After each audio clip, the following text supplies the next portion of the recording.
Esse é o objetivo, né, da terapia, da psicologia, que é trazer uma vida mais funcional e leveza para a vida.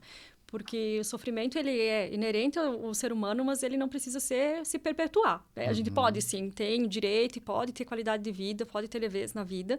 E eu acho que o principal é a gente buscar ajuda quando a gente precisa, de fato, né? Assim, quando percebe algo, não se julgar, né? De, eu preciso isso, eu preciso ser forte, eu preciso lidar com isso. Não, vamos buscar ajuda. Às vezes são questões pontuais que se trabalha e a pessoa consegue ter essa vida mais leve, né? De uma forma bem mais prática, de uma vida diferente.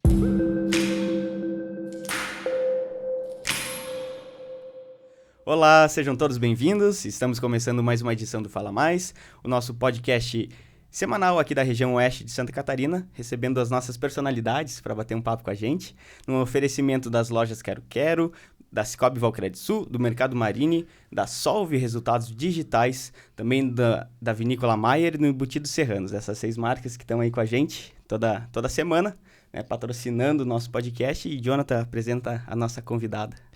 Muito bem, vamos conversar hoje com uma psicóloga, falar um pouquinho da mente, né? Falar um pouquinho aí dos anseios que são recebidos por ela nesses 11 anos de profissão, né? Então, ela já está há 11 anos trabalhando nessa área. Ela mora em Xanxerê, trabalha em Faxinal dos Guedes, e a gente está recebendo com muito prazer aqui a Aline Dendena, que além de psicóloga, é terapeuta cognitiva comportamental, especialista em avaliação psicológica. A gente vai falar sobre tudo isso, detalhar tudo isso, né? E também é colunista do Oeste Mais. E também, exatamente. Eu ia chegar nessa parte aí, que é a parte mais importante. Eu cheguei no final, né? Bem-vinda, Aline.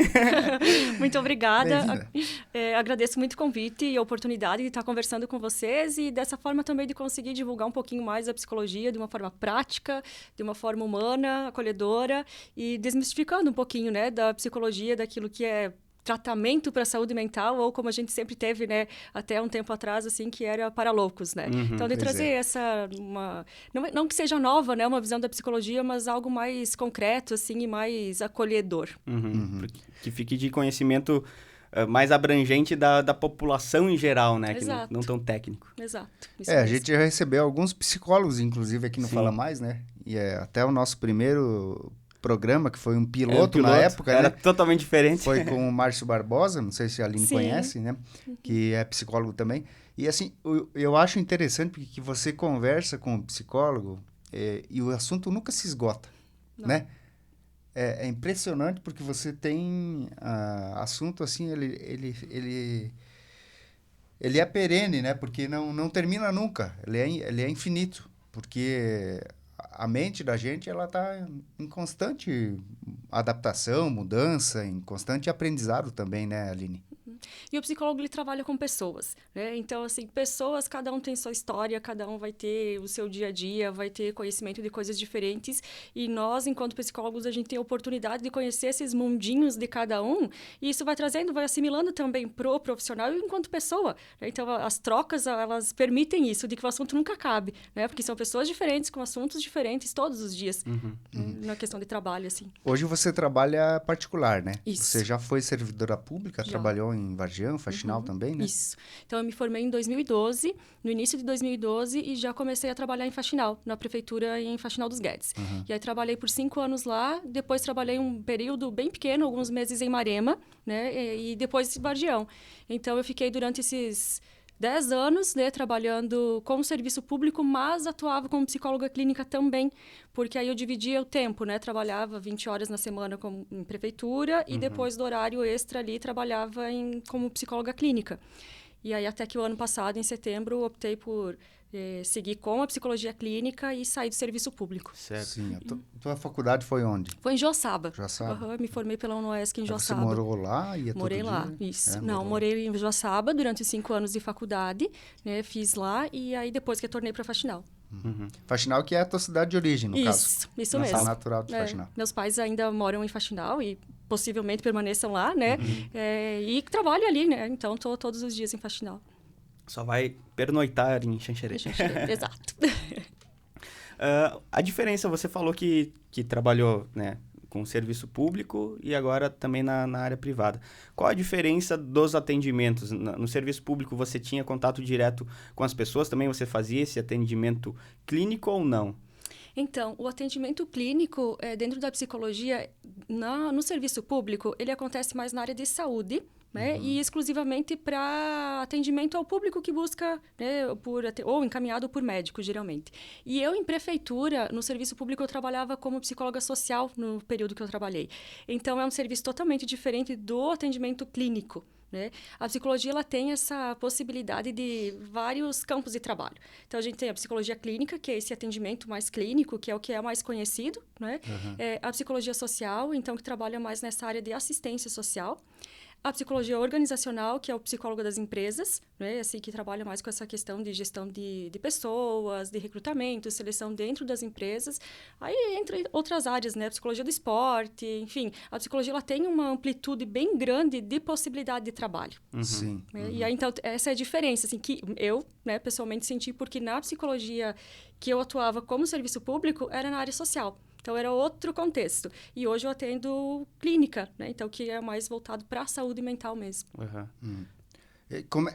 As pessoas, assim, para quem nunca buscou um psicólogo na vida, tá acompanhando a gente aí, nunca buscou um psicólogo na vida, em que momento que você percebe que precisa de ajuda psicológica e como é que é a consulta com o psicólogo? Como é que é esse primeiro contato da pessoa que está ali, eventualmente não sabe que tem a necessidade, né?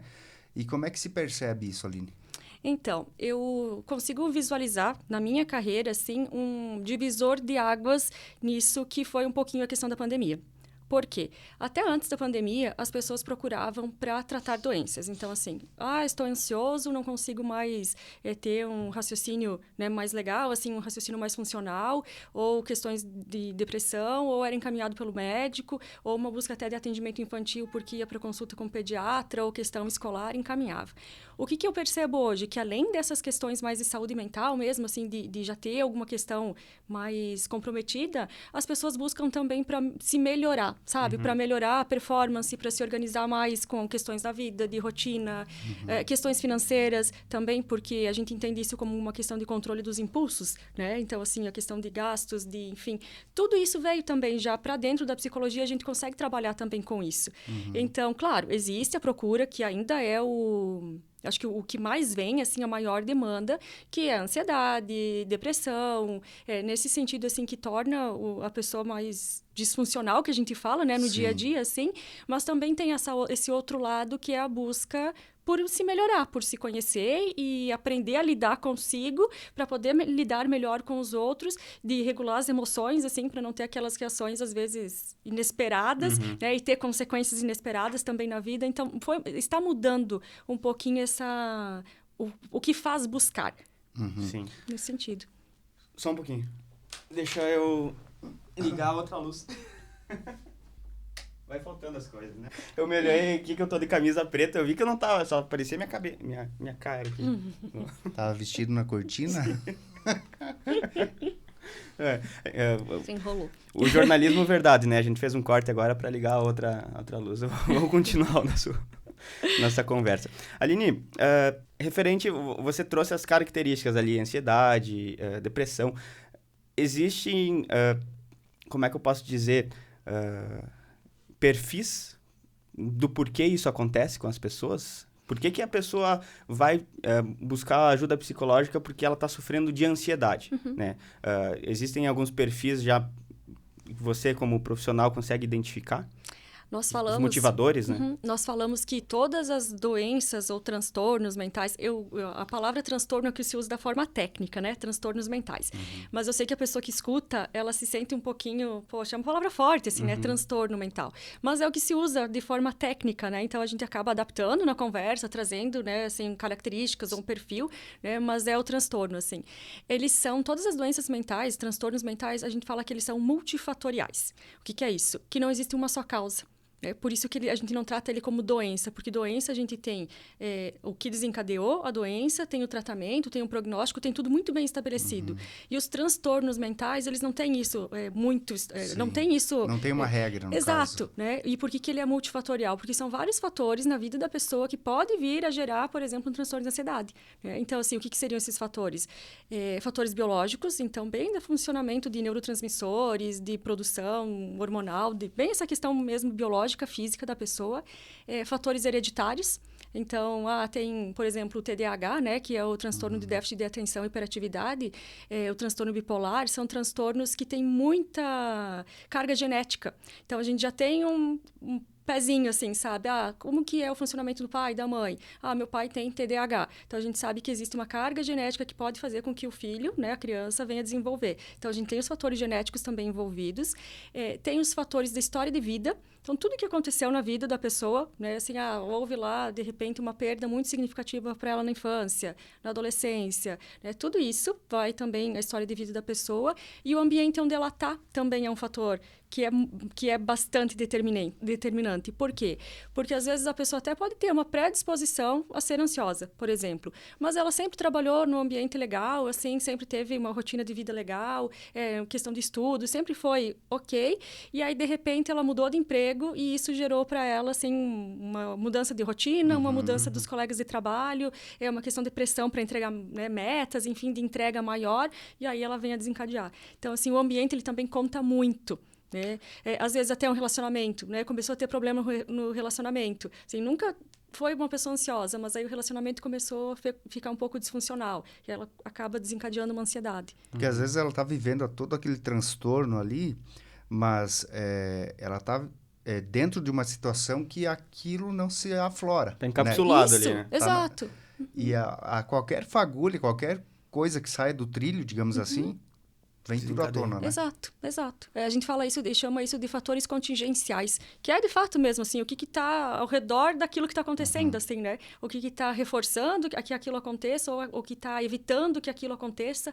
Né? Então, é bem nesse sentido.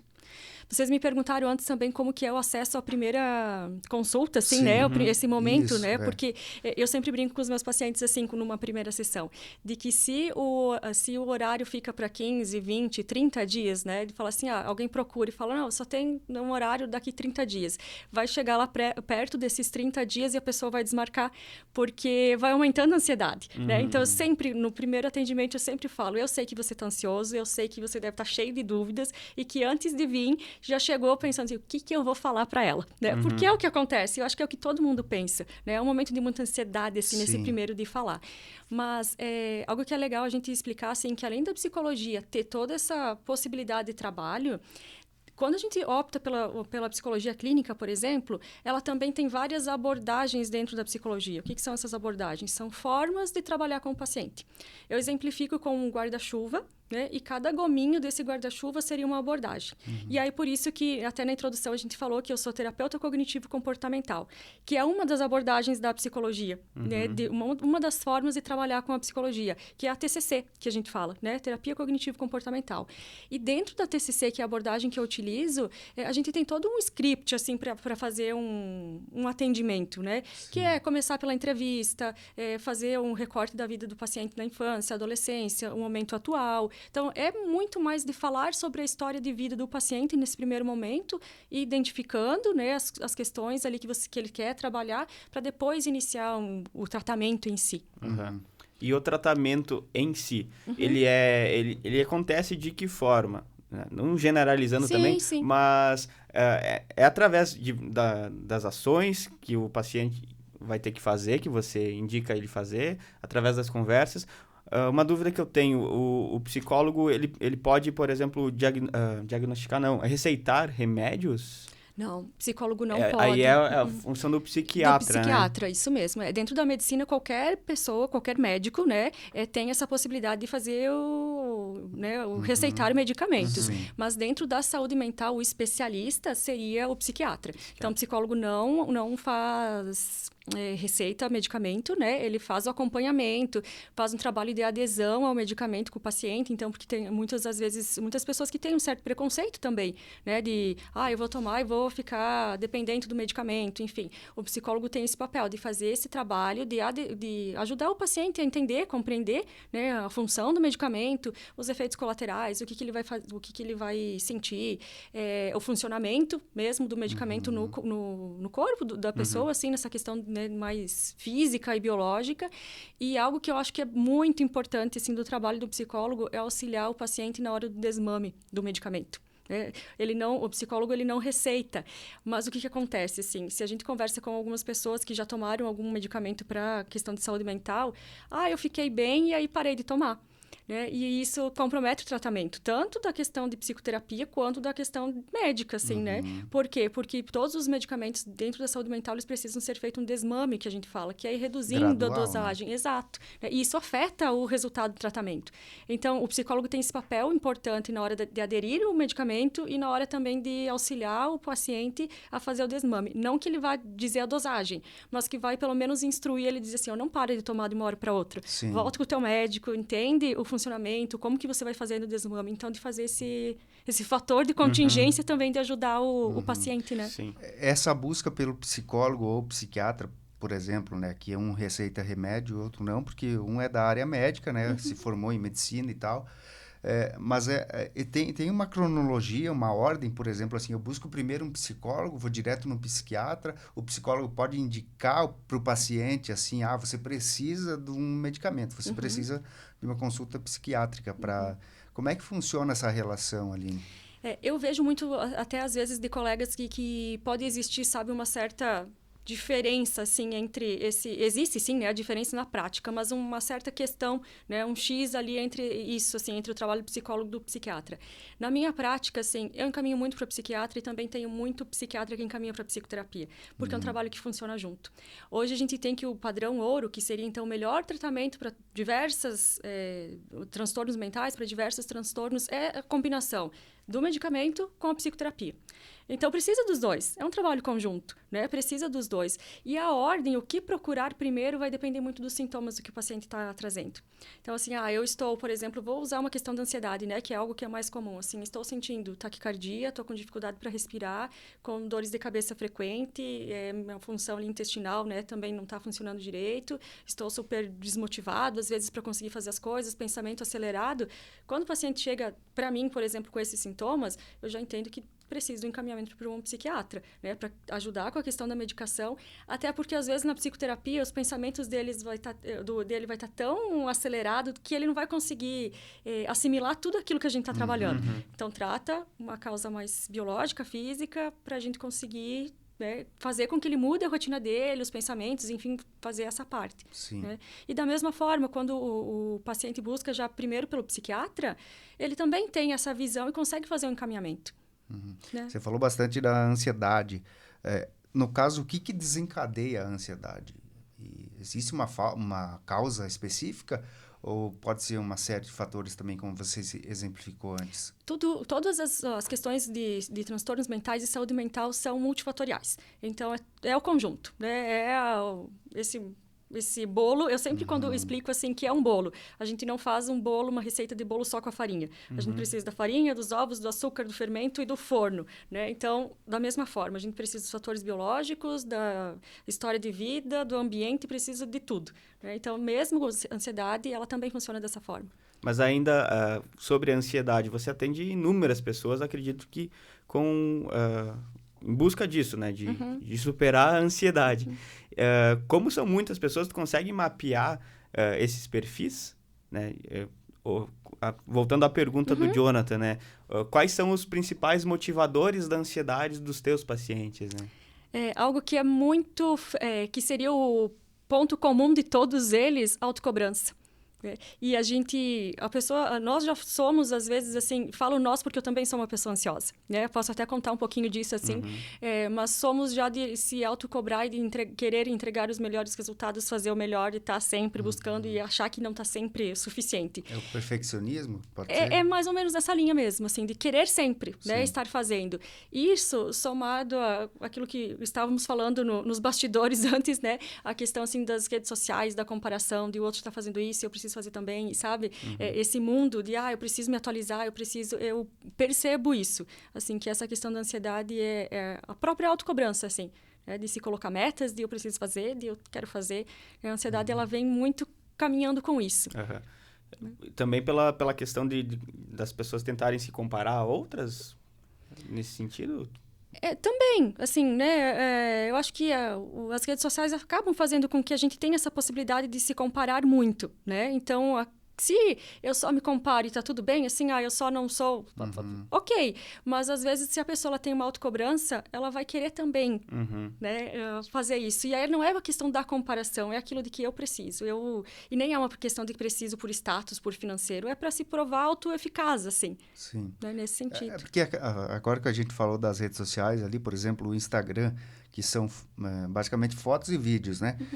Publicados lá. E só tem coisa boa, né? Sim. Coisa engraçada também, né? Mas assim, ninguém vai lá colocar um problema, publicar um problema, né? Publicar uma frustração, um momento de... Uma foto feia. Um momento desagradável vivido, né? Só tem coisa boa. Então, agora voltando um pouquinho também à parte do acesso a esse tipo de conteúdo, quando a pessoa ela é a criança ainda, né? Ela não tem aquela formação, aquela estrutura psicológica já para absorver tudo aquilo e ver que às vezes demora um certo tempo para você chegar em tal patamar e a criança ela acaba se frustrando porque às vezes não vive aquela realidade e acaba se espelhando numa realidade que não é alcançável no momento. Isso também acaba afetando, Aline, despertando uma ansiedade maior ou, sei lá, algum outro tipo de transtorno? Deixa eu explicar algo antes, assim, que eu acho que vai clarear também, né, para nós e para quem está assistindo também. Porque nós temos a ansiedade, como se a gente imaginasse uma linha, né? Nós temos aquilo que é a ansiedade normal, né? Dentro da ansiedade, que é aquilo de que, sim, eu vim aqui conversar com vocês hoje, eu me senti ansiosa porque eu precisava me preparar para isso, né? Não é assim, tô passando ali na rua, eu vou entrar e vou lá gravar com eles. Não, né? Então, o que é essa ansiedade normal? Aquilo que é algo que nos ajuda a nos preparar para alguns momentos, né? Assim, para coisas do dia a dia. É apresentar um trabalho na escola, apresentar um trabalho na faculdade, fazer um trabalho, escrever ele, vir aqui conversar com vocês, conversar com o chefe, coisas normais, que a gente pensa sobre aquilo, se prepara para aquilo, né? Para aquele momento. Então, essa é a ansiedade que todo mundo sente e que é totalmente dentro da normalidade. Só que ela vem até nessa linha, até um traço, né? Depois disso, a gente tem aquilo que a gente chama de traços de ansiedade, que é aquela pessoa, assim, que vai sentir... vai chegar aqui para conversar e, de repente, vai estar com o coração mais acelerado, que vai estar com as mãos tremendo, que vai sentir, de repente, a boca mais seca, assim, que vai ter... Suando frio. Exato, assim. Mas vem, né? Assim, vem com medo, mas vem, né? Vai apresentar o trabalho lá na faculdade, lá na frente, mas apresenta. Com medo, treme, mas apresenta. Isso é traço de ansiedade. Sai um pouquinho da ansiedade normal, entra para um traço. Ultrapassando esse traço é que a gente tem os transtornos, né? Que é aquilo assim, a pessoa no dia de apresentar o trabalho, ela vai ter uma dor de barriga lá imensa e ela não vai conseguir ir para a faculdade para apresentar o trabalho. Né? Então, assim, ela causa sofrimento, impede ela de fazer aquilo que ela quer, né? Porque certamente vontade, né, para ir lá e fazer essa apresentação ela teria, mas tem esse fator ansiogênico que impede ela de ir. Então é nisso que a gente avalia, né? Assim, até a questão do encaminhamento para um psiquiatra, enfim, né? Assim, qual é o grau de sofrimento que essa pessoa está tendo? Qual é o grau de prejuízo que essa pessoa está tendo na vida? O que está impedindo ela de fazer, né? Essa ansiedade, a tristeza, enfim, o que for, né? É isso que a gente avalia. Com que frequência acontece, o grau de sofrimento e o que ela está, né, perdendo, os prejuízos que ela está tendo. Né? E o despertar da ansiedade, no caso, quando chega nesse nível mais agressivo da ansiedade, ele pode ser um gatilho, por exemplo, para depressão, para algo mais... O que acontece, né? A questão da ansiedade e da depressão, elas caminham bem juntas, assim. Por quê? Porque se a gente for pensar nessa pessoa que eu fui descrevendo ali, né? Que tem, por exemplo, não iria para a faculdade para apresentar um trabalho por conta da ansiedade.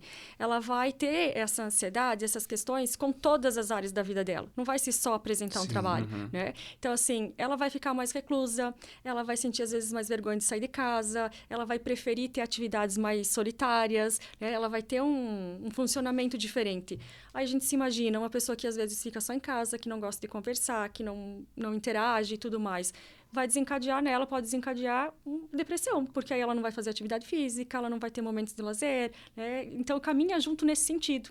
Né? E da mesma forma, a pessoa que apresenta mais características depressivas, que também, né? Por que ela não faz as coisas que ela, né, gostaria de estar fazendo, não tem motivação para fazer? Porque tem alguns pensamentos, às vezes, mais ansiosos. Né? Mas, assim, deixando bem claro, nunca é porque a pessoa não quer, né? Sim. Isso eu acho que é uma coisa que a gente precisa bater muito, assim, porque às vezes tem, se você tivesse vontade, você faria. Não existe isso, né? Quem já passou por um transtorno, quem já, né, visualizou algum familiar, assim, consegue perceber isso nitidamente. Que não é um desejo da pessoa só, que não é hoje eu quero fazer diferente. Não consegue, de fato. A gente ouve muitas críticas, assim, inclusive para pessoas deprimidas que são de alto poder aquisitivo, por exemplo, né? E você pensa assim, um jogador de futebol, por exemplo, né? Tá com depressão. Teve o caso do... Nilmar, que era o ex-jogador, jogou no Inter, jogou na seleção brasileira e tudo. Ele estava com depressão, não sei se está ainda, né? Não tenho conhecimento agora da realidade, mas ele enfrentou um quadro depressivo assim muito forte. Então, o que é a condição financeira? Uma pessoa que tem condição de ter tudo na vida por conta do dinheiro, né? Mas não é só isso, né, Aline? Então, o fato da depressão, ele pode acontecer lá na pessoa, na família de classe C, D, quanto na família de classe A, né? Com certeza. O fator financeiro, assim, não é um fator que influencia. Claro, influencia no questão, assim, ok, eu sei que eu preciso de medicamentos, sei que preciso fazer consultas com psiquiatra, com psicólogo, e aí não consigo arcar com isso. Vai influenciar nesse sentido, né? Ou, de repente, assim, o que pode ter... A pessoa estava toda ok na vida, perdeu o emprego, e aí não consegue visualizar outras questões, diminui o padrão de vida, enfim, vai influenciar nesse sentido. Mas não que a pessoa, por ter dinheiro, ela não pode ter, né? Ascendeu financeiramente na vida, ela não vai ter nada disso. Né? É muito difícil. E o que pode... A depressão, ela é uma doença, né? Sim. E o que pode despertar essa doença, né? Quais são, como tu disse, é multifatorial também, né? Mas quais são os indícios, né, para que isso... É aí que entra aquilo da linha, né, do que é normal, do traço e do transtorno. Porque aí, se a gente for determinar a perda de um familiar, por exemplo, desencadeou a depressão, não foi apenas a perda do familiar. A perda do familiar foi um fator ambiental, né, mas ela já tem alguns fatores genéticos, biológicos, uma história de vida que vai somar essa perda. Então, a gente nunca fala de que é uma questão assim, perdi e agora estou depressivo. Já tinha um histórico que estava ali, dormente, e aí veio essa outra questão e trouxe. Tu comentou do exercício físico também, é importante para a saúde mental. Essencial. 3 coisas assim que são pilares para a saúde mental: sono de qualidade, atividade física e alimentação saudável. Eu costumo dizer assim que a gente tenha de imaginar, quando se fala, né, mente, algo que seja extracorpo, assim, né? A gente não imagina, assim, o que é a mente? É uma coisa que não existe, assim, parece que é algo imaginário. Mas a nossa mente é o nosso cérebro, né? E o nosso cérebro é um órgão como o coração. Então, ele precisa dos mesmos cuidados que qualquer outro órgão, né? Então, assim, atividade física, alimentação e sono, né? Principalmente os 3, assim, eu acho que são de igual para igual. Mas o sono, ele é essencial para a saúde mental. Física e mental, né? Mas a saúde mental... E antes até vocês me perguntaram, eu falei outra coisa e não voltei naquilo que era a questão da infância, né? Assim, de as crianças terem essa questão de comparação e tudo mais. Se a gente fosse olhar muito para teoria, assim, totalmente teoria, criança não teria redes sociais e não usaria telas antes dos 10, 12 anos. Aí veio a pandemia, tudo online, né? Assim, desde antes já usavam, né? Que complicou toda a vida da criança, assim, não tem. Né? Então, a parte teórica, assim, o que seria o mundo ideal seria de que crianças não usassem redes sociais, não usassem celular, não usassem tablet, televisão, nada disso. Exatamente por isso. Porque o cérebro delas está em formação. Então, elas não têm ainda essa capacidade de discernir o que é legal, o que não é legal, o que é funcional, o que não é. Tudo vai ser interessante para a criança, né? E sem contar a parte de estímulo, né? Assim, visual, auditiva, tudo. Né? É o momento de desenvolver, né? Exato. Usando a rede social, né? Um dia eu vi um vídeo na rede social mostrando justamente isso. Um comparativo da mesma bebezinha ali interagindo com a pessoa, fazendo a mesma ação. Tava com um brinquedinho na frente, assim, super de boa, interagindo com o brinquedo, pegando, né? Descobrindo aquilo. E o brinquedo, junto com ela, a partir do momento que colocou uma telinha de celular ali com vídeo, ela virou um zumbizinho. Não tirava mais o olho da tela, né? E isso vem também, assim, tem a questão de estímulo, né? Que acaba que os pais, facilita a vida dos pais também, né? Assim... Não tem dizer que não, né? Sim. Vamos falar a realidade, assim. Mas aí que a criança fica presa naquele mundo ali, né? Exato. Mas vem uma outra questão de muita cobrança também, né? Com as mães, assim, principalmente mães, pais, assim. Mas eu vou falar um pouquinho mais das mães, que é o que eu percebo mais, assim. A mãe, ela é mãe, mas ela continua tendo que cuidar da criança, cuidar da casa, da profissão, disso, daquilo. É uma série de coisas. E a gente sabe que uma criança, ela precisa de atenção o tempo inteiro. Então, aí vem a autocobrança também, né? Como é que eu vou deixar a casa organizada, cuidar da criança, ser uma excelente profissional, às vezes é uma mãe estudante, ainda está se atualizando, e fazer tudo isso tudo ao mesmo tempo. Sim. Então, assim, às vezes o celular vem e ajuda, Sim. né? Assim, aí a gente fala assim, esse é o mundo real, né? O mundo que a gente vive. O mundo ideal é aquele que não seria legal fazer isso com a criança, mas no mundo real é quase impossível hoje não ter acesso, né? Até porque ela vai ter, daqui a pouco ela vai começar a ir na aula, na creche, enfim, e ela vai ter o coleguinha do lado que vai fazer, né? Sim. E aí como é que você em casa vai dizer para ela que não é certo, vai instruir ela que não é certo, né? Acaba sendo também muito complicado, né, Aline? Para você educar o seu filho diante de uma sociedade que eventualmente faz coisas que não seriam adequadas, né, para faixas etárias da criança. É aí que entra o limite, né? É assim, não vou deixar uma criança o dia todo, né, na frente da televisão, do celular. Então, assim, vamos usar? Sim, mas vamos delimitar um tempo para a criança fazer isso. Né? Tanto por hora, assim, 1 hora por dia, dividido em 2, 3 vezes no dia. No fim de semana a gente assiste um filme. Enfim, né? Eu acho que o importante é isso, assim, não é ser aquela rigidez de nada, né? Mas ter essa flexibilidade, né? De assim, se eu privar de tudo, vai chegar na escola e vai se sentir diferente, né? Assim, porque nunca vi, nunca assisti, não sei que personagem é esse, nada. Né? Então, já vai criar um distanciamento dos demais, assim. Mas o muito também não vai ser legal. Né? Então, não é viver nos extremos, é vir para o meio e, ok, vamos assistir, vamos usar, sim, mas com um limite. É o caminho. E até porque o mundo atual, né? A gente estava falando antes também da velocidade que as tecnologias, que tudo evoluiu, né, nos últimos anos. Por exemplo, a gente, quando era criança, o que a gente tinha de tecnologia? Era uma TV com no máximo um videogame na frente, né? E como era uma coisa só, a própria criança, se fosse deixada ali, largada, ela ia enjoar de estar na frente olhando uma televisão. Hoje, tu tem uma tela menor, que é o celular, é o tablet, mas tu tem um universo infinito ali dentro de possibilidades que você pode estar ou assistindo ou interagindo, né? Fazendo N situações dentro da tela. Então, eu acho que o maior desafio atual é a gente aprender a usar a tecnologia. Exato. Não só para as crianças, mas para a gente mesmo, né? Com certeza. A gente extrair o melhor, não ficar rolando lá a tela infinita da rede social e não ver o mundo passar, né? Não, Extrair exatamente. a potencialidade. E algo que tu falou agora, que me trouxe a recordação, assim, é que na nossa infância, mais ou menos, né, nesse 20 e tantos anos atrás, assim, até mesmo que os jogos, você usava a televisão lá, o videogame, mas ele era fixo, né? Não tinha como levar para outro lugar. Hoje, você pega o aparelho celular, o tablet, e você vai lá no vizinho, né? No amigo e tal, e tá ali. Então, assim, isso também facilita, né? Você tava ali, jogando videogame, escutava um amigo jogando bola lá na rua, vai pra lá rua. o videogame vai pra rua. Tem mais isso, né? E a gente vê, né, voltando a falar das crianças, em qualquer lugar, né? Como é um negócio portátil. Cara, você vai num restaurante e a criança ali comendo com a tela aqui na frente da cara, né? Pra ficar quietinho, o pai dando a comida. E isso que não é legal, assim, né? Que enquanto profissional, assim, eu tenho a compreensão de que isso não é legal. Pode funcionar para a criança ficar quietinha. Sim. Mas aí isso pode, assim, vamos pensar que essa criança tenha todos os fatores lá do bolo para ter uma questão alimentar no futuro, né? Ou né, a médio, longo prazo. Ela não vai ter noção do que ela está comendo.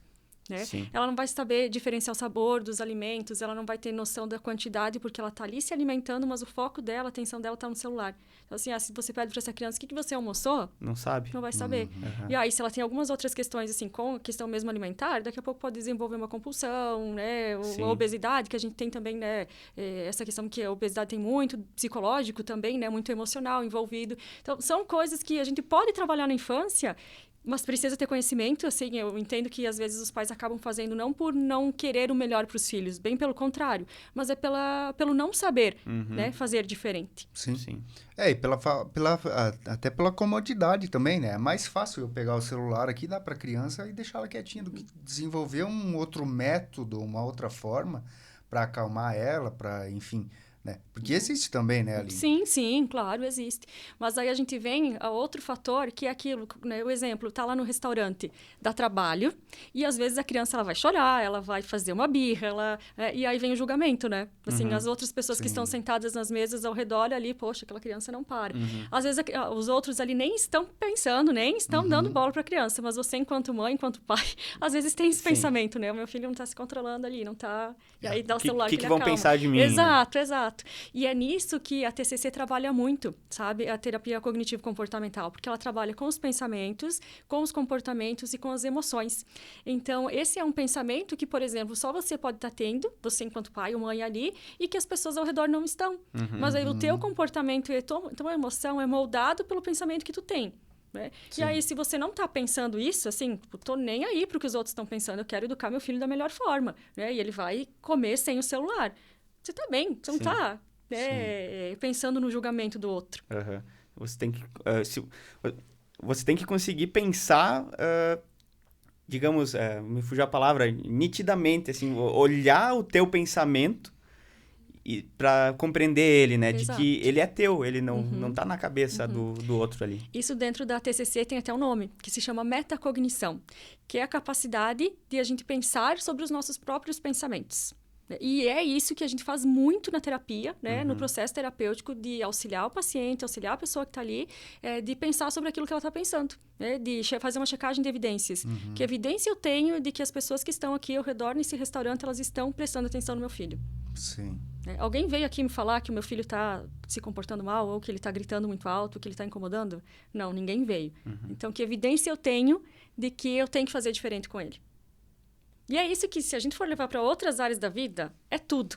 Né? Então, assim, às vezes é uma questão de relacionamento, né? De ciúme. Assim, a pessoa ficou de chegar às 9 horas e é 9h15 e ela não chegou. Não vai vir, enfim, né? Me esqueceu e tal. Parar, fazer a metacognição, que é essa análise do próprio pensamento, e refletir. Que evidência eu tenho de que a pessoa me esqueceu? Que evidência eu tenho de que a pessoa não vai vir? Né? Tá? Ela só está atrasada e vamos aguardar, porque provavelmente quando ela chegar ela vai ter uma justificativa para esse atraso, sem que eu precise ter uma desregulação emocional, né? Que é brigar, gritar com a pessoa, enfim, às vezes até ficar em cima, né? Você me esqueceu, você atrasou 15 minutos, e estragar toda a noite, né? Por conta de um pensamento que não foi analisado. Sim.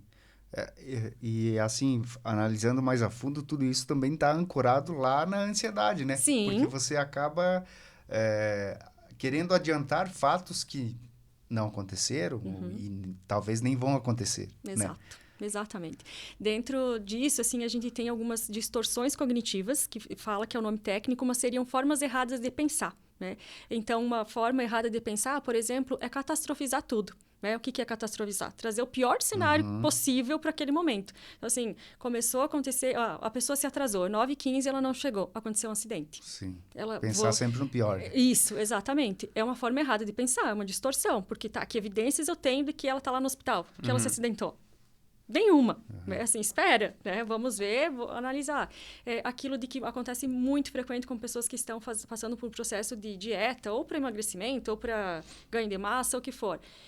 ou eu faço tudo certo, ou se eu comi uma coisa errada, assim, né? Assim, abrir Fora da dieta. fora do que estava na dieta, eu não faço mais nada. Então, assim, já que eu comi lá o chocolate... Vou continuar comendo.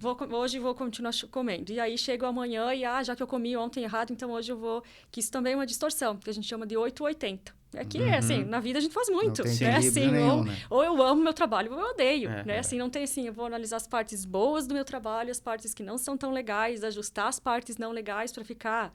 né? Então, assim, são muitas distorções e a ansiedade, ela tem muito disso. Né, de ter isso, assim, do julgamento, de tudo, assim, né? De catastrofizar, de trazer o pior cenário, de 880. Já a ansiedade, ela tem mais um olhar pessimista para a vida. Então, assim, a pessoa não falou comigo, ela não gosta de mim, e aí eu não vou mais ter amigo nenhum, porque X pessoa não gosta de mim. Enfim, tem esse olhar mais...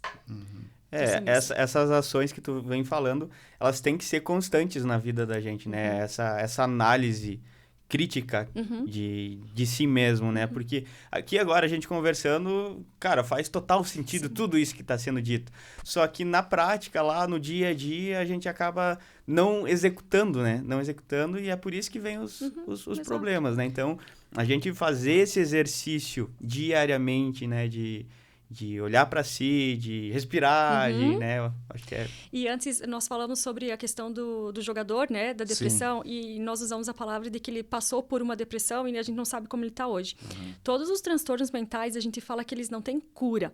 Sabe? De dizer assim, resolvido, nunca mais vou sentir ansiedade, nunca mais. Não, isso não existe. A gente fala em remissão dos sintomas. É importante que falar é o quê? Isso. Exato, que é o quê? Remissão dos sintomas. A pessoa não vai mais sentir os sintomas com aquela intensidade. Ou ela pode nem sentir mais aqueles sintomas, desde que ela tenha comportamentos assertivos na vida, atividade física, sono, alimentação, faça a revisão desses pensamentos, faça a automonitoração dela. Então, assim, faz 2, 3 noites que eu não estou dormindo muito bem. Então, eu preciso relaxar, eu preciso para não voltar a um quadro como eu tive em determinado momento da vida. Na verdade, sim, eu queria, inclusive, fazer uma pergunta para ti em relação ao tempo de tratamento ou de acompanhamento, de terapia, enfim. Existe, por exemplo, você falou que a depressão, por exemplo, ela não é certo falar que está curado, que está livre da doença, né? Ela está ali adormecida, controlada, né? Mas, por exemplo, as consultas psicológicas, psiquiátricas, enfim, elas têm um tempo específico ou depende muito de cada paciente ou é recomendado que se faça o acompanhamento constante, periódico, assim, de qualquer situação? Dentro da psicologia, a gente tem uma fala que é até engraçada, que tudo depende, né? Então, assim, às vezes vem uma pergunta como essa e a resposta seria depende. E aí tudo depende. Mas, de fato, é porque depende. Vai depender de outros fatores. Eu falei lá no início do guarda-chuva, né? De cada abordagem. Então, por exemplo, na TCC, que é a abordagem que eu utilizo, a terapia tem começo, meio e fim. Ela não é para a vida toda. Já tem outras abordagens que não seria para a vida toda, assim, mas seria assim, não tem fim, sabe? O paciente ficaria durante muito tempo em terapia, enfim. Dentro da TCC, a gente tem o que chama de protocolos.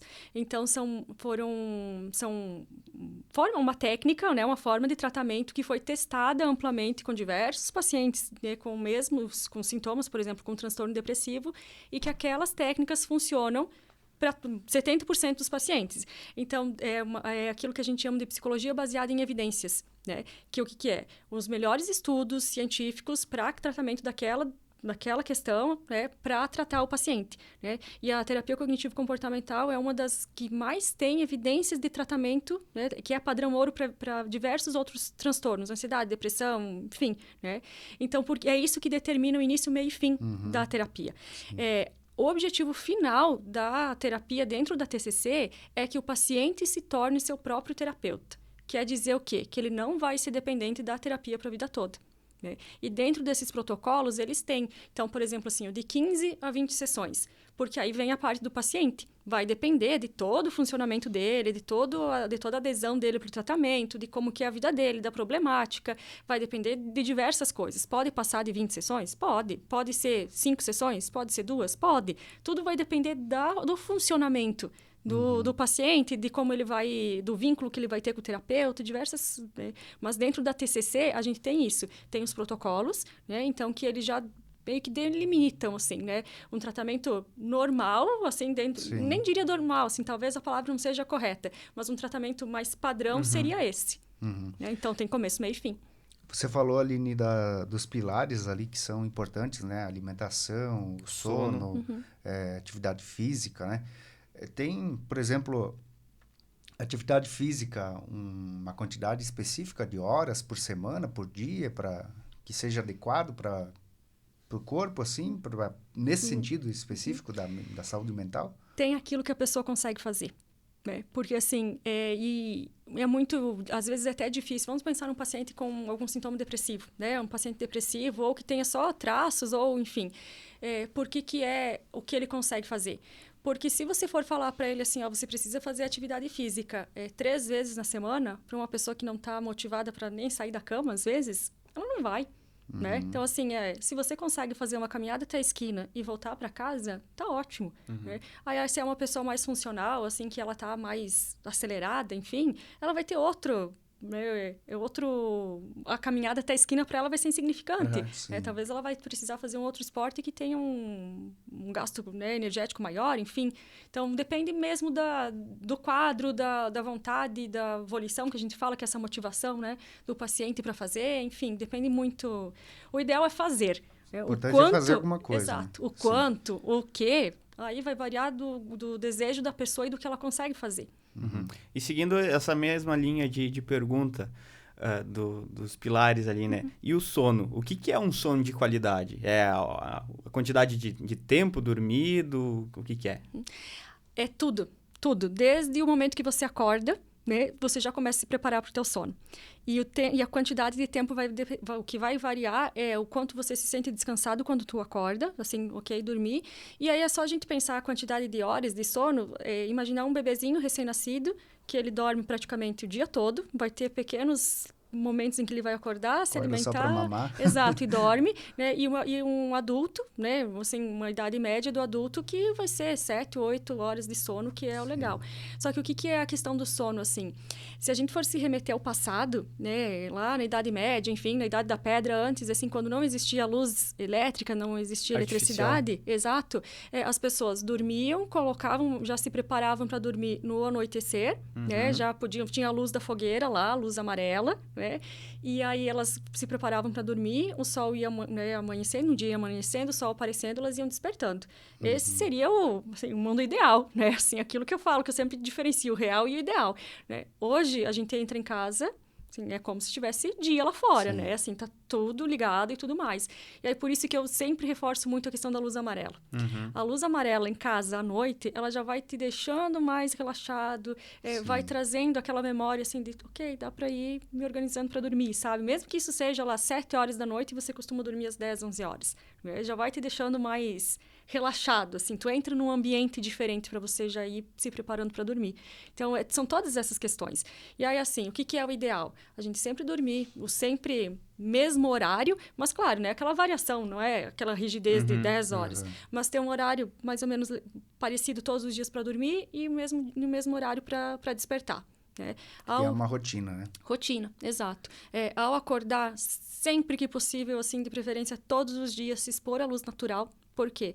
Porque a gente tem os genes clock, que é o nome, né, técnico para falar disso, assim, que é aquilo que ele é a claridade que entra pelos nossos olhos que dão aquele start, momento de acordar, né? E aí te desperta mesmo. Então, a exposição à luz natural, né? Abrir uma janela, né? Abrir uma cortina lá e deixar um pouquinho de luz entrar, fazer alguma atividade ali perto dessa janela, pegar a xícara de café e ir lá na janela tomar para receber essa... Né? Vai ajudando você a despertar. Em questão de pouco tempo, você já não vai precisar de despertador para acordar, porque teus genes clock, que são esses genes relógio, já vão estar programados, né? Hora de despertar. E aí tu acorda 5 minutos antes, 10 minutos antes do que o despertador, né, vai tocar.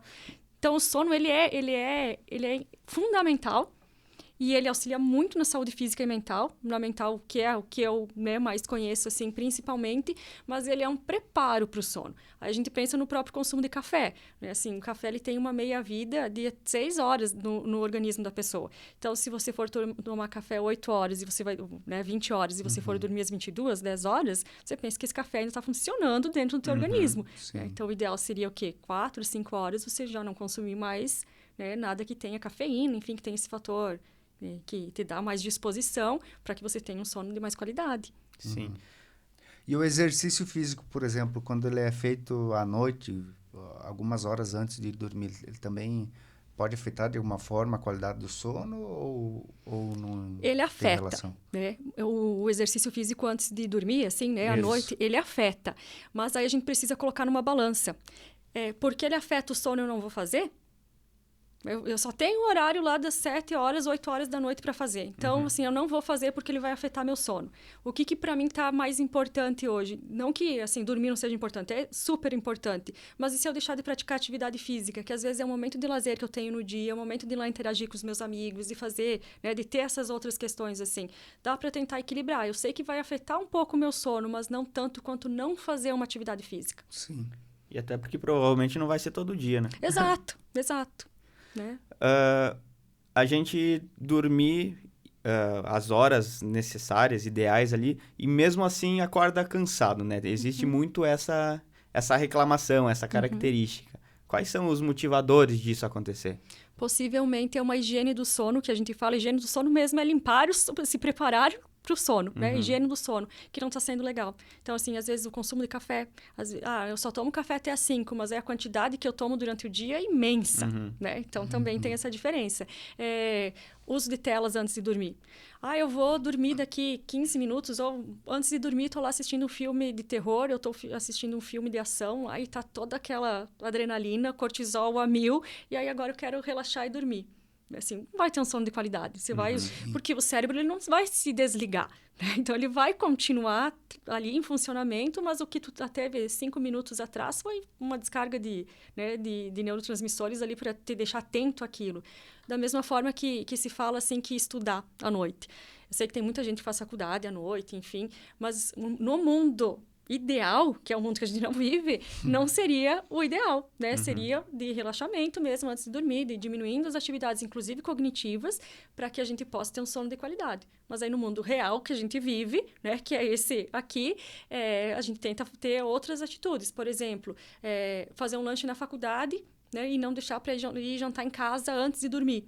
Né? Porque aí você vai comer um monte e vai dormir e às vezes não vai conseguir ter um sono de qualidade. Ou até dorme, assim, deitou na cama e apaga, porque está cansado, mas não tem um sono de qualidade, que é o sono que vai fazer tu acordar no outro dia disposto. Descansado. Né? Então, são todas essas atitudes anteriores ao sono, que são construídas durante todo o dia, que determinam a qualidade do sono. E ainda tem as pessoas que interrompem o sono no meio da noite, né?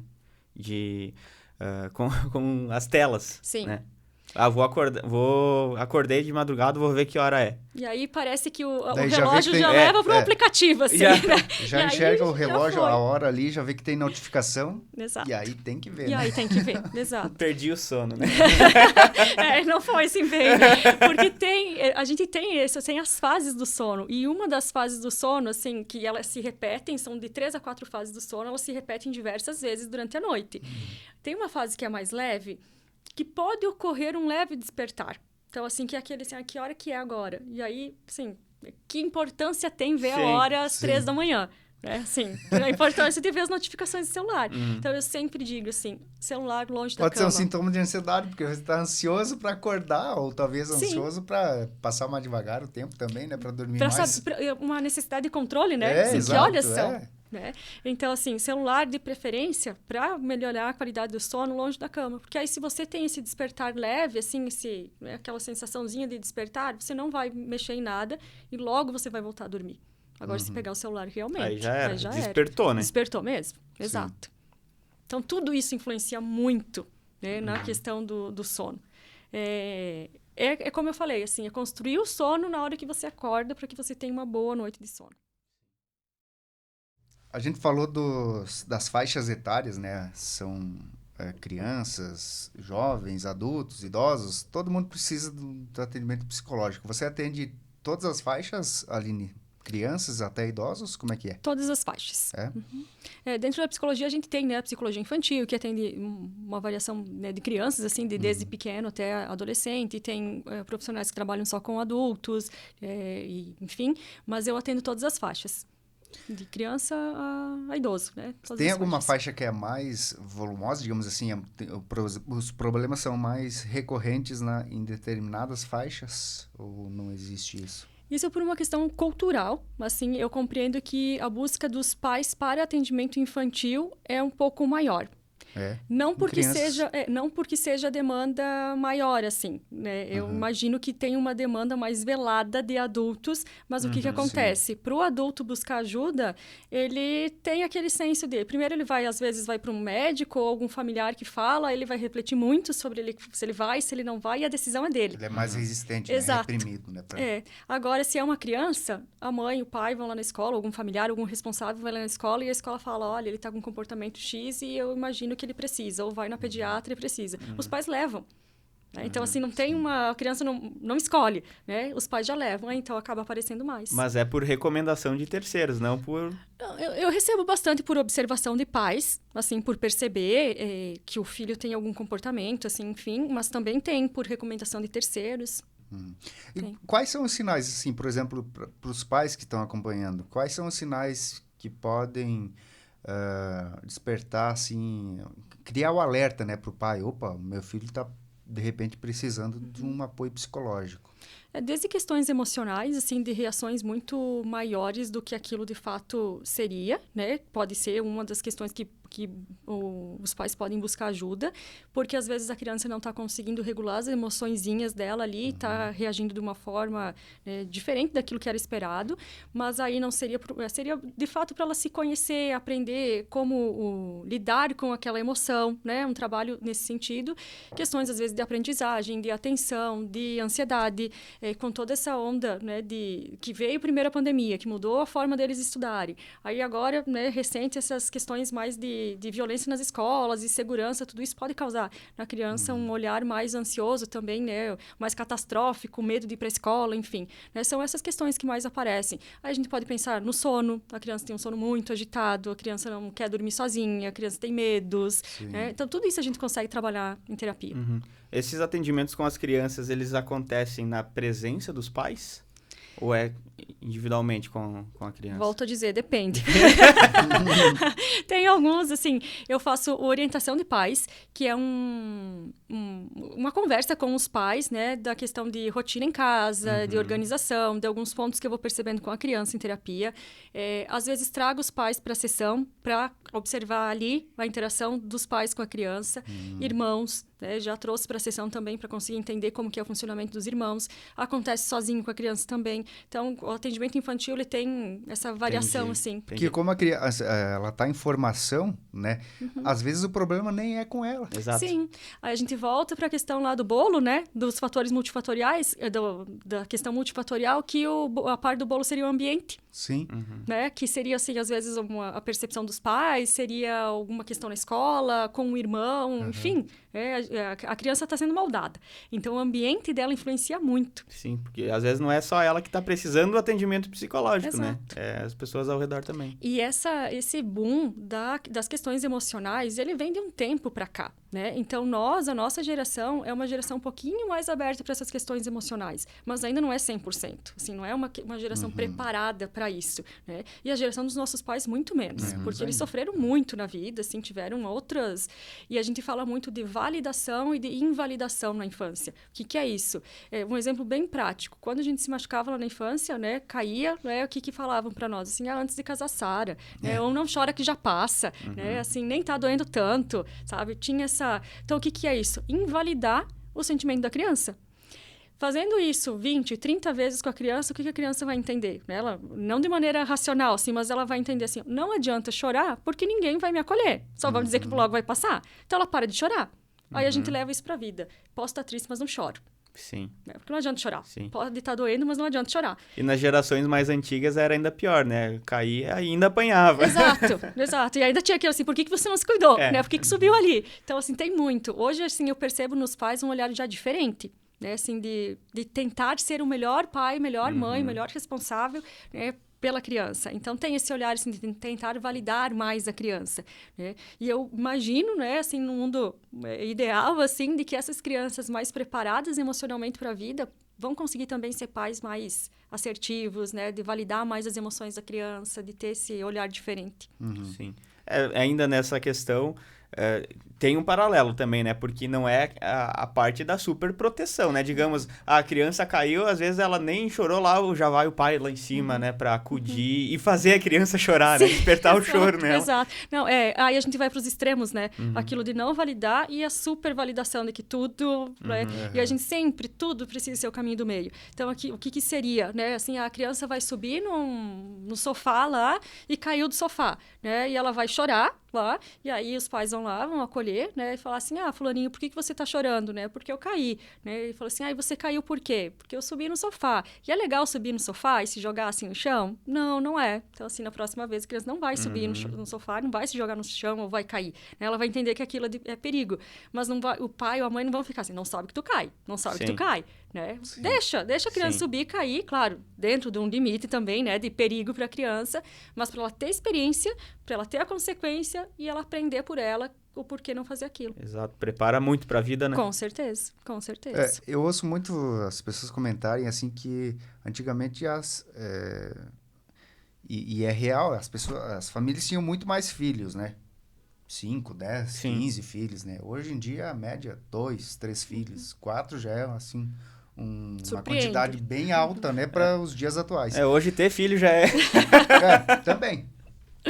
Tem casais que nem têm, né? Ainda. Optam por não ter filho. E eu queria chegar na frase que eu escuto bastante. Hoje em dia é difícil criar filho. Eu escuto essa frase e eu não consigo entender por quê. Hoje em dia é mais difícil criar o filho. Porque você tem um mundo com muito mais opções, tanto boas quanto ruins, oportunidades boas e ruins, né? As redes sociais estão aí, os desafios são maiores para você direcionar a criança, o filho, para o caminho certo. Enfim, tem uma explicação, alguma coisa que você ouve também isso, Aline? Sim, e eu vou dar uma explicação, assim, que é uma visão minha, né? Uma interpretação minha. Mas é assim, antes a gente tinha lá, vamos pensar nos nossos avós, nos irmãos dos pais, assim, que é uma geração que é nesse de 5, 6, 8, 10, 12 filhos, né? Só tinha uma fralda para usar, que era fralda de pano. Acabou, né? Hoje, um filho, nasce uma criança, quantas opções de fralda tem? 1 milhão, assim, aí essa não ajusta, essa... O que eu penso, assim, que eu compreendo que seja a dificuldade de hoje é mais difícil criar filhos? Conhecimento, porque o conhecimento que os nossos avós tinham era de fazer de um jeito. Sim. Deu, assim, não se tinha. Aquilo era o certo. Aquilo era o certo, era aquilo que se fazia e deu. Hoje, a gente já tem, assim, desde a hora do nascimento, né, assim, como que vai ser? A gente sabe que tem diversas opções. Vai nascer no hospital, tem as questões de parto humanizado, o que é melhor para a criança, o que não é, faz assim, faz assado. Aí vai pensar na alimentação. Né, assim, os nossos pais, assim, desde que começaram a comer, comiam tudo, assim, né? Aí hoje já tem, né? Não vamos... sal, açúcar, certos alimentos. Então, o conhecimento, ele é assim, te dá poder.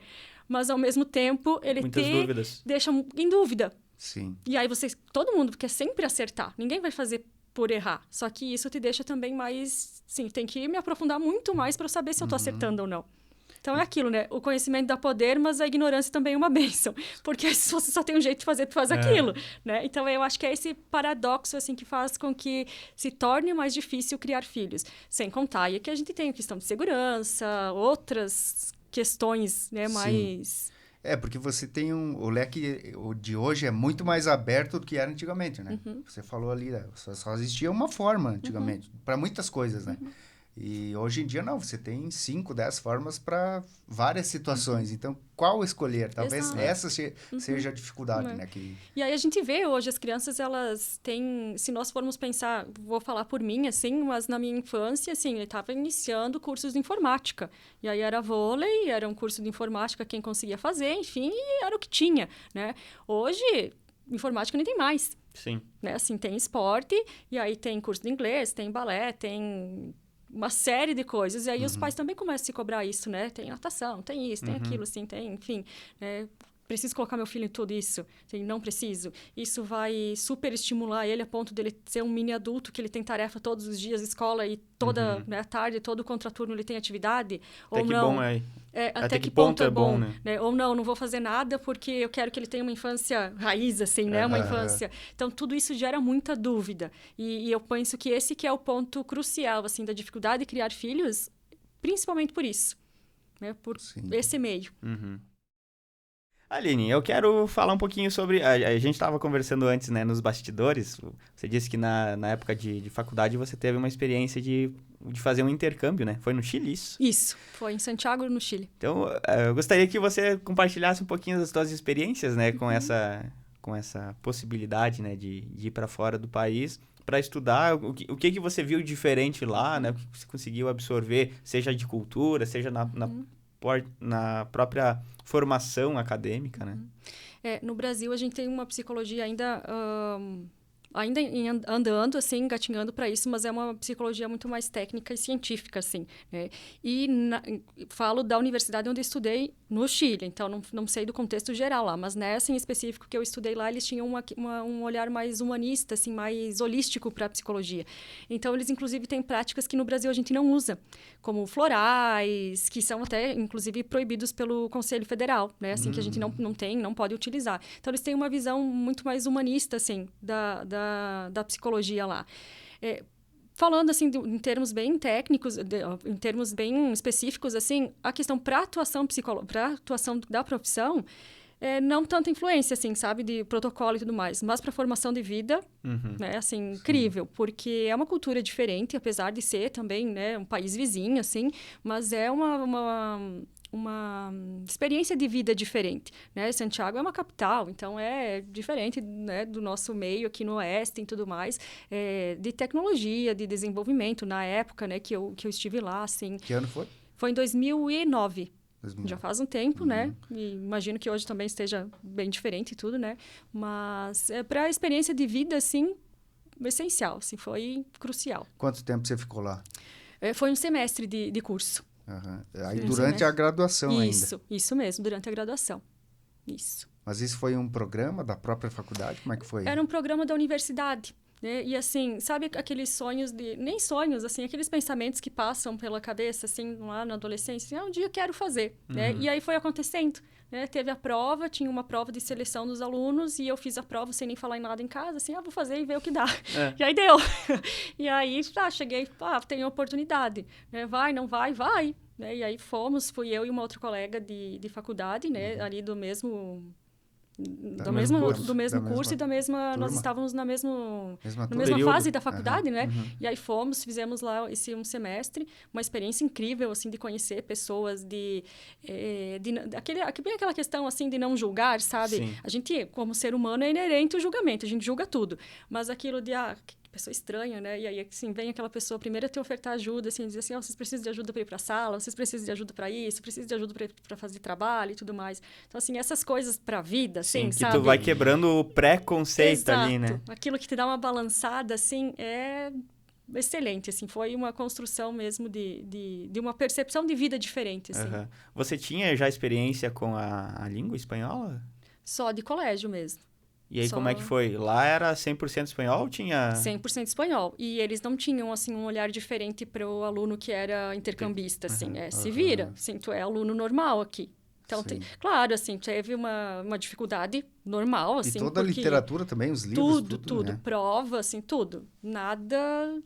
Não teve nada de vamos passar a mão, assim, E como é que foi essa imersão aí? Lá do primeiro dia que tu chegou e 6 meses depois, quando tava saindo. Referente à língua, né? Você sentiu que, 6 meses de cultura totalmente diferente... A gente tem a impressão que o espanhol é muito parecido, assim, com o português e que vai lá e vai dar tudo certo, né? Não é. Assim, parece que é tudo intuitivo, e não é, né? Não é. Tudo diferente, os alimentos, lá se come muito peixe, aqui a gente não tem muita cultura de comer peixe, assim, é tudo diferente. Cachorro-quente lá tem abacate. Salmão, né? Chile remete a salmão, né? Tem lá, assim, que o primeiro cachorro-quente, assim, na rua, uma coisa conhecida, assim, um alimento bom, aí tu vai comer um abacate lá no meio, assim. Então, assim, é totalmente diferente. No início, as primeiras aulas, de fato, não compreende nada. Nada, assim, porque por mais que tu, quando consegue compreender uma palavra, já perdeu a frase. Sim, o contexto tu não, né? Tu vai capturando as palavras. Exato. Né? Vai pensando alguma palavra ou outra. Né? E aí foi bem difícil, assim, no início. Já mais pro final, assim, já estava mais tranquilo, já conseguia escutar, assimilar melhor, né? Os professores também já tinham uma relação diferente, assim, já conheciam. Então, já foi mais tranquilo. Assim, mas de início difícil Mas não saiu bilíngue? Não me considero, e até porque depois que eu voltei para cá... Não praticou? Não pratiquei. Então, são mais de 11 não, né? Mas foi em 2009. 14 anos. Psicólogo também tem uma dificuldade com números, assim, né? Deixar bem claro. Assim, as ciências humanas, todos exatos... todos na mesa. Porque não dá, assim, o número é complicado. Meio que dizer que todo mundo, né? Não vou falar de todo mundo, vou falar de mim. Eu sou uma psicóloga com problema com números. Não... e, não, assim, foi bem... Perdi a linha de raciocínio. Da experiência lá, né? Que eu fiquei muito tempo sem falar, assim, espanhol. Então, não... Hoje leio alguma coisa, até compreendo, assim, mas de fato, voltando, assim, essa palavra é isso, aquela é aquilo, e aí vai formando uma ideia. Mas daí lá com a tua colega, você falou que foi com uma colega daqui, né? Vocês falavam em português ou em algum momento vocês tentavam falar em espanhol para praticar lá, que tu entre acha? vocês duas? Só português. Entre nós, e aí, claro, assim, né? Nós morávamos juntas, só português. Então, eu penso que aí que vem aquilo da vida, assim, né? A maturidade, hoje, se eu repetisse a experiência com o pensamento que eu tenho hoje, seria muito mais aberta, assim. E eu não falaria português de jeito nenhum, assim, iria. Mas aí pensar que eu fui com 19 anos...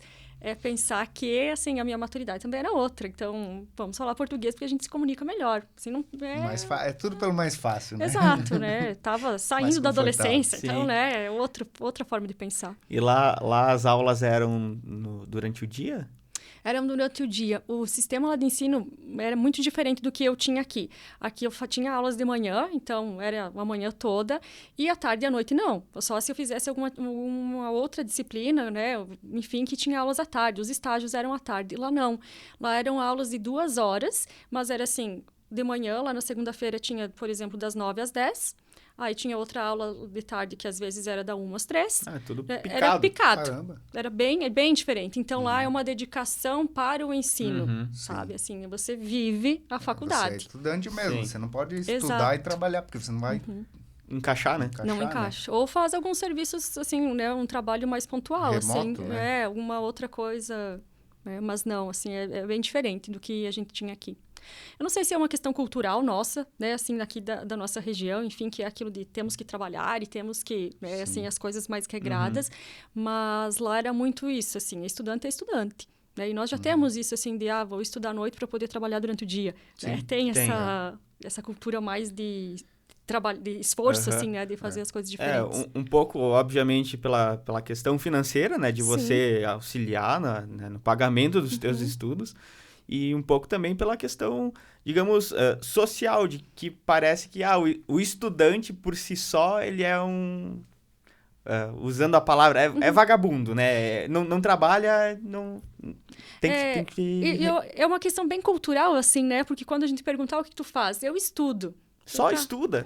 Só. E já é grande, Sim, né? Se tu quer ser um bom profissional, só estudar é muito. Né? Mas aí, assim, eu trabalho e estudo. Parece que te dá um... É outro status, né? Só que é cultura, é julgamento, assim, né? Não é...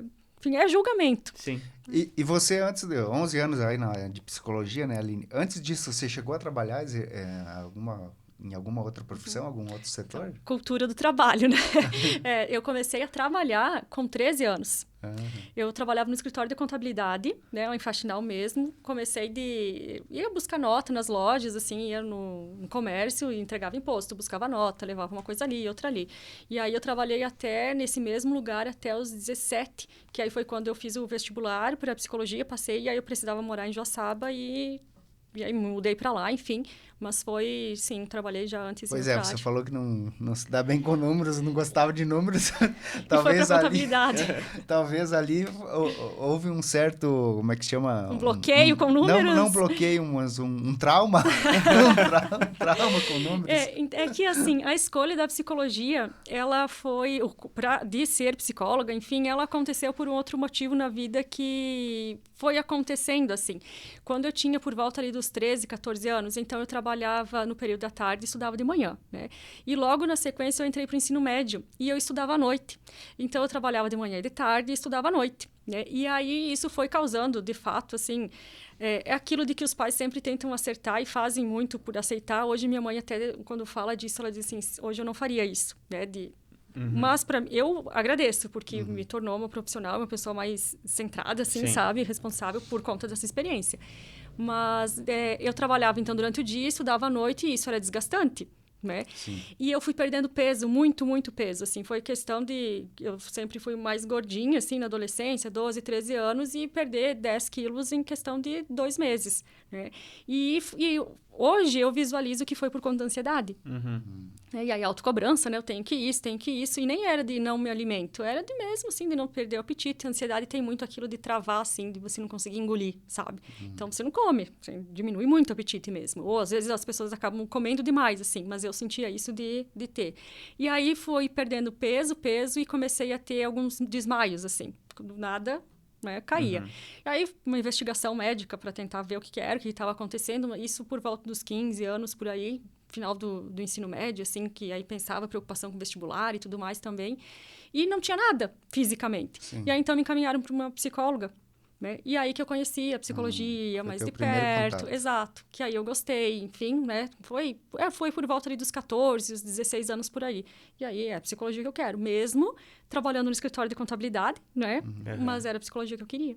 E aí foi o primeiro contato, assim, foi em função de um adoecimento, né? Sim. E que me levou a escolher a profissão. Tu comentou antes brevemente e agora trouxe de volta aqui a questão da ansiedade. Tu disse que ainda é uma pessoa ansiosa. Tu tem essas características? Hoje eu me vejo com traços, né? Assim, não mais como um transtorno. Te digo que já passei por um transtorno, assim, de ansiedade. Hoje eu já voltei na... Tá controlado, digamos isso. assim. Mas por conta disso, assim, de rotina, de atividade física, de sono, de alimentação, de fazer essa checagem de pensamentos, de autocuidado, automonitoramento mesmo. Né? Por isso que hoje eu sou ansiosa por um funcionamento, assim, né? De pensar, de antever as coisas, assim, o que vai ser, né? O que vai acontecer lá. Aquele assim. o sofrer por antecipação que a gente chama. Não, nem... Acontece isso, assim, mas hoje eu tenho isso muito mais... Assim, diminuiu muito, muito. Hoje a minha ansiedade é naquele sentido, assim, eu vou lá conversar com os meninos lá no podcast. Que coisas será que eles podem me perguntar? Vai aparecer esse pensamento. E aí, assim, ali não adianta você pensar sobre o que eles vão te perguntar, porque você só vai saber quando você estiver lá. Então, só vai. Isso, sabe? Assim, já está nesse ponto, assim, de conseguir levar as coisas com muito mais leveza. De você conseguir identificar a tua ansiedade e tratar ela ali, Exato, né? Legal. Pois é, e como é que você identificou e conseguiu contornar essa situação? Você precisou de uma psicóloga ou você fez uma consulta em frente ao espelho? Não, terapia. Bom, com certeza. Eu fiz o processo de terapia, eu fiz durante a faculdade, porque isso te auxilia muito, assim, a conhecer o trabalho do psicólogo.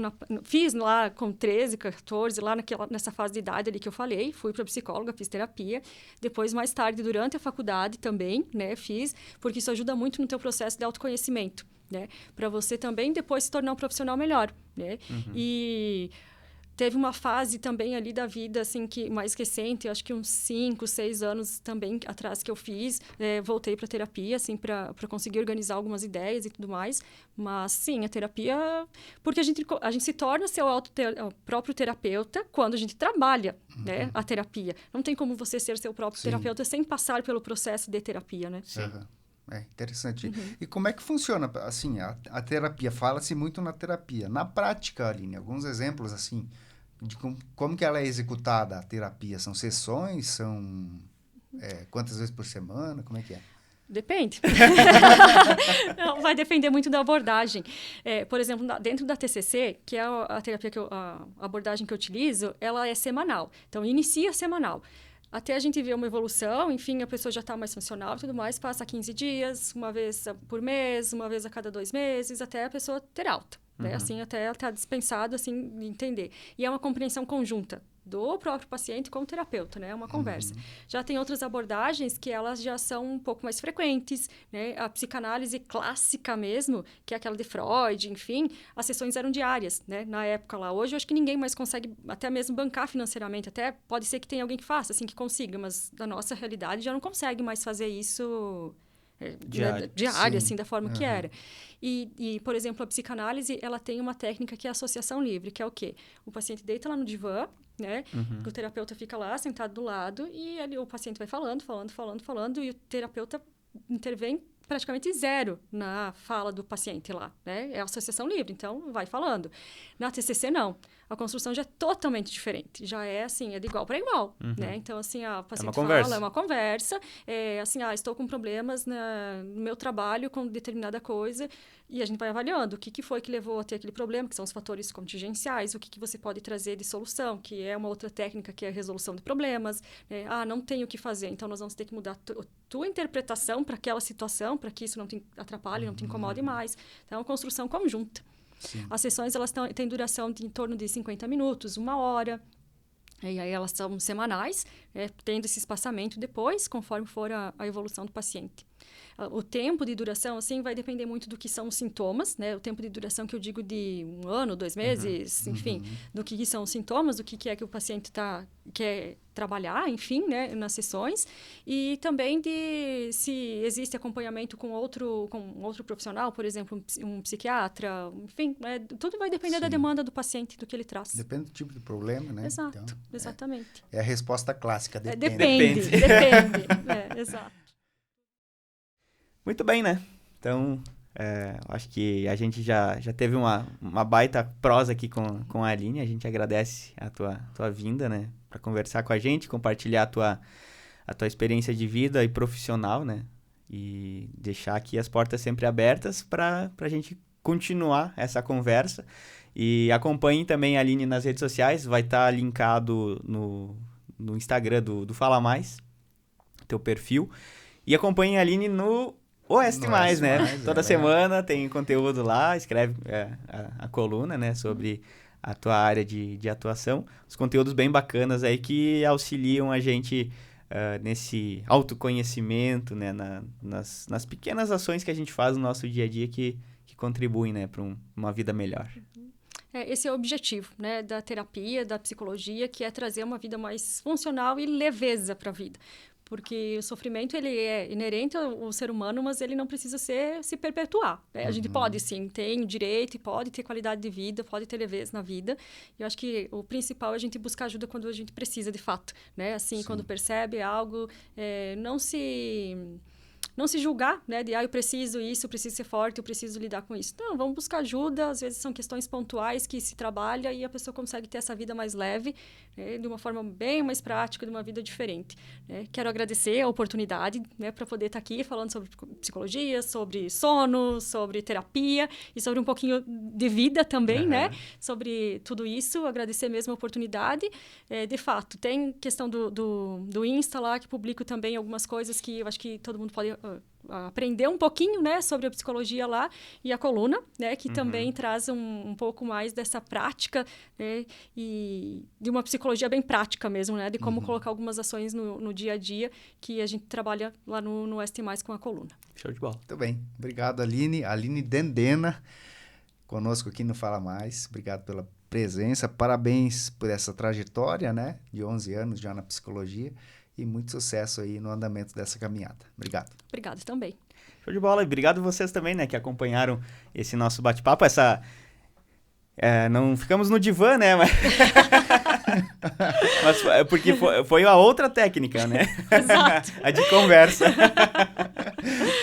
E curtam o vídeo, se inscrevam no canal e a gente agradece também as nossas marcas parceiras. Então, as lojas Quero Quero, Cicobi Valquíria do Sul, Mercado Marini, Solve Resultados Digitais, Vinícola Maier e Embutido Serrano. Obrigado, pessoal. Até a próxima semana.